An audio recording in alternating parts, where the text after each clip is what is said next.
So one of the amazing and important distinct elements of Planet Forward is that we do all these phenomenal storytelling exhibitions.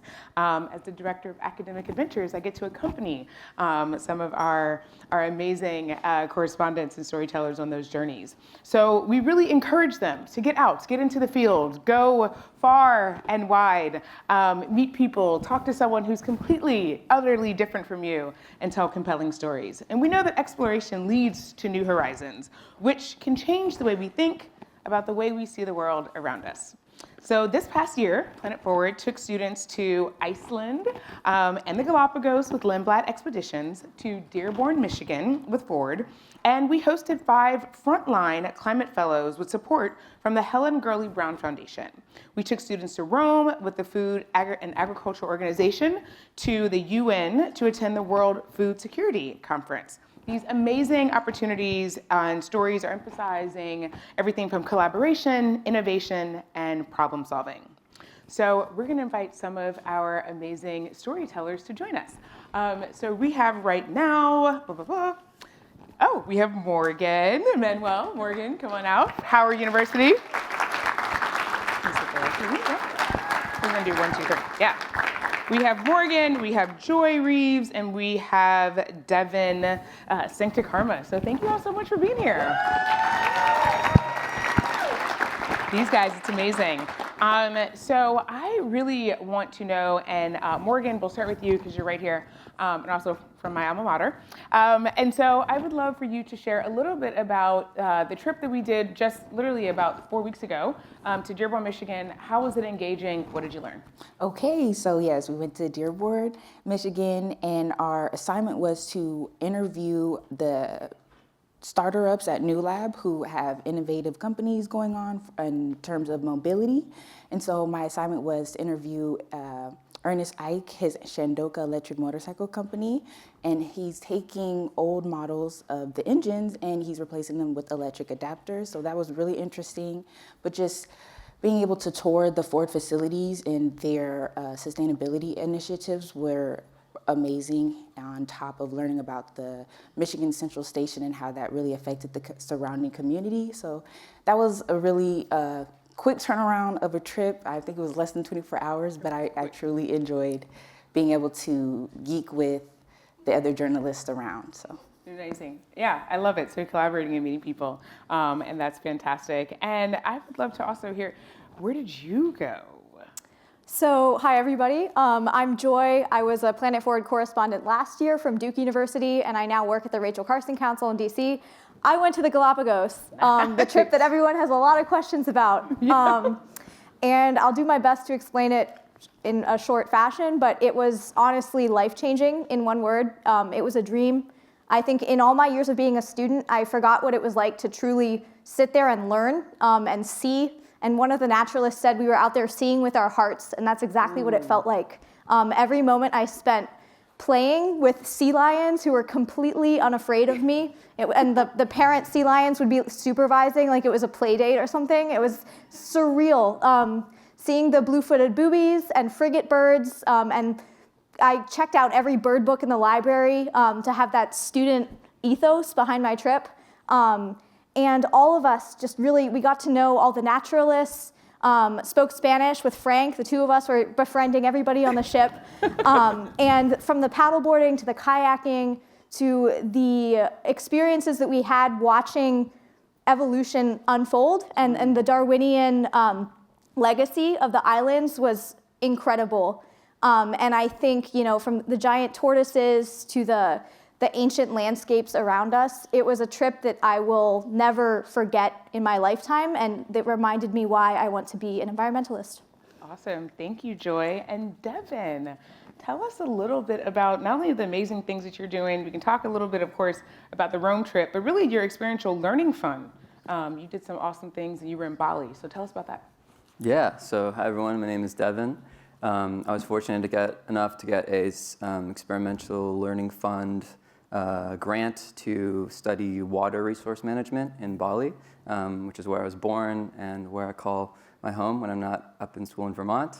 And I was also able to come with Dr. Cheers to the World Food Forum in Rome, Italy, which was amazing. When we weren't, stuffing our faces with carbonara from Anthony Bourdain's favorite, restaurant. We were having amazing conversations in and out of the forum with people from all over. We got invited to the U.S. ambassador to the UN's residence and had dinner there, and it was just, a total magical experience. Oh, I love that. And so I want to know from all of you, and Joy, I'm actually going to start with you. So how does exploration really connect and unite storytellers and audiences? Because you winning, going on that Storyfest trip, which is absolutely, like you said, life-changing, I think is the best way to describe it. But tell us a little bit about how that exploration was able to connect with your storytelling. That's a great question.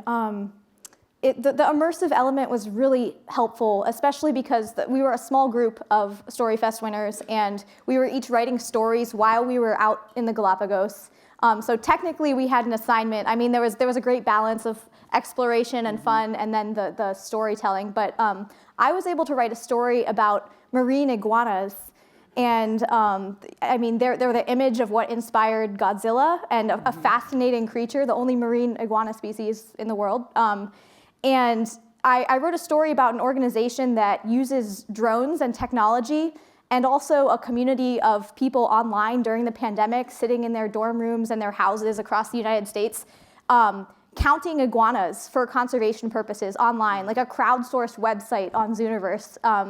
And so I wrote a story about that while going out and taking footage of marine iguanas. I had no idea how to operate a camera until Aaron taught me how to use a basic DSLR camera. That's on my resume now. So to answer your question, I think the immersive element of the trip, it felt purposeful and whimsical at the same time. And that was truly magic.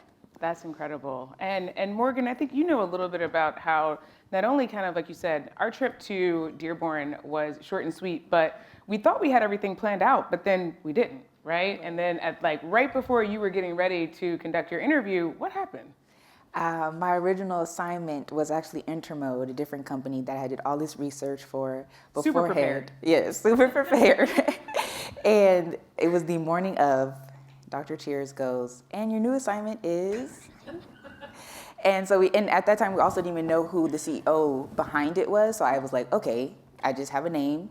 But it was cool to be able to really take the tools and the resources I already had and really just have a place to apply them.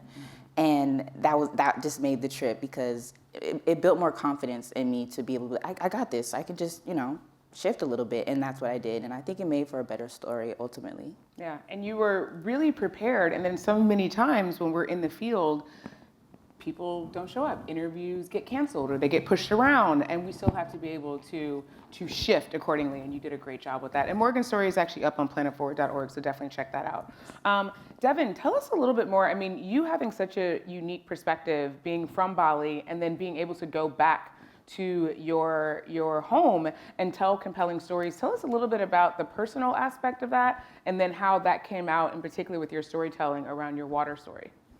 For sure, yeah. No, I think a lot about how, for me, I always find that what's the most creative thing is usually also the most personal thing. And I really approach the whole experience as a storyteller with a lot of trepidation of who am I to have this authorial voice, about what this situation is, or, the thoughts or that these people are having and their experiences. I had a lot of, just mixed emotions over that. And so I found that kind of applying that experience to my own family and to the struggles of myself, and I reference myself in my article, really just, felt like the most ethical and the most kind of creative thing to do. Yeah. Oh, that's awesome. I'm curious for you all, what is your preferred medium of storytelling? I know, Joy, you had just mentioned, you're like, I did not know how to work a DSLR, and always shout out to Aaron for being such an amazing, colleague and storyteller. He's a documentary filmmaker himself. And so for him able to kind of impart that in real time. But I'm curious for each of you, what is your favorite medium to tell these really informative, experiential stories? Morghan? My favorite medium would have to be writing, because sometimes I catch myself thinking faster than my words can come out, and being able to just take those explanatory pieces, those feature pieces, and really dive in deep is where I find myself wanting to storytell. But I do like digital media and how I can kind of micro those things, but I like to express all that I can, and writing gives me the ability to do that. Awesome. Yeah, Joy? A lot of you probably remember me rambling about this last year. I'm going to say it again, comics. I think comics are the best medium of storytelling out there. They're so personal. They're a hybrid text and visual format with a natural rhythm to them. And they're just incredibly fun in telling the human experience in the fiction and nonfiction boundaries. So I just launched an account called The Climate Cartoonist, and comics are what helped pave the way for Storyfest for me. And I always appreciate how Planet Forward leans into the multimedia storytelling element and wants all of us to push the boundaries of what makes a story format. Ooh, I like that. Comics is great. Devin? Yeah, I love kind of like collaborative methods. So I'm a photo essayist, but I love people who use things like photo voice. So kind of giving everyone in the community a camera, asking them to document themselves and kind of be part of this process. But really anything that, can get young people engaged. So, as much as, it may be silly to say, but like, these short TikTok videos like are amazing, like it's amazing to be able to, tell these amazing stories with just, things like your phone, so. And that's so incredible because, as you mentioned, in particular with TikTok as quote unquote a younger generation, and I do not have TikTok, but I watch because this is what I do on Sunday mornings. CBS Sunday Mornings had a really interesting piece about actually older generations utilizing TikTok. And they featured a number of different people and older individuals who in particular often spend and feel very isolated in their older years, but they have been able to amass, and they profiled about 4 different, dare I say, influencers who are telling really amazing and compelling stories on TikTok. So it's not just for the young. If you're someone like myself who gets super intimidated by TikTok, it is for us and our grandparents. So do not feel intimidated, which I love that. Final question for each of you. As you are looking at your careers, and I know we got some graduates coming up and people headed out, class of 2025, yes. Where are you interested in taking your storytelling journeys next? And Morghan, we'll start with you. Great question. My focus is nonprofit communications. I really do.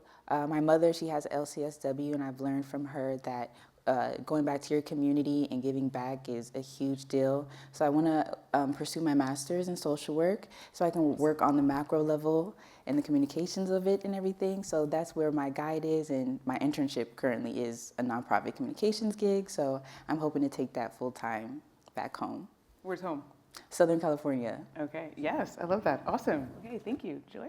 I think, like Morghan, I'm in the nonprofit space now, the Rachel Carson Council. And as many of you know, Rachel Carson was, in my opinion, the goddess of storytelling with Silent Spring in 1962, effectively launching this new branch of the environmental movement that was focused on persuasion and rhetoric and how to grab hearts and minds. That's where I want to continue to explore in my storytelling journey after Planet Forward. With the Rachel Carson Council, we offer fellowships and support for youth to pursue that ethic of Rachel Carson and become advocates in their own communities, showing up to town halls and meetings and legislatures where there are not young people in the room a lot of the time. And similar to what Devin was saying, just the interpersonal, multimodal communication in those rooms is, I think, where policy change happens. Awesome. Thank you, Joy. And Devin? Yeah, I think definitely something related to conflict transformation and storytelling. I grew up with a father who unfortunately was like one of the victims of genocide in Indonesia, and kind of most of my family's work kind of revolves around survivorship and kind of identifying needs for these like large mass-scale atrocities. So I think something related to that sort of work, but also bringing it into the climate sphere as well, where Indonesia is definitely relevant for that. Fantastic. Well, I am sure that wherever your storytelling journeys will take each of you, it's going to be exciting, it's going to be innovative, and it's definitely going to be interesting. So thank you, Morghan, Joy, Devin. Thank you so much for being here this afternoon. Thank you. Amazing. I will let you all go.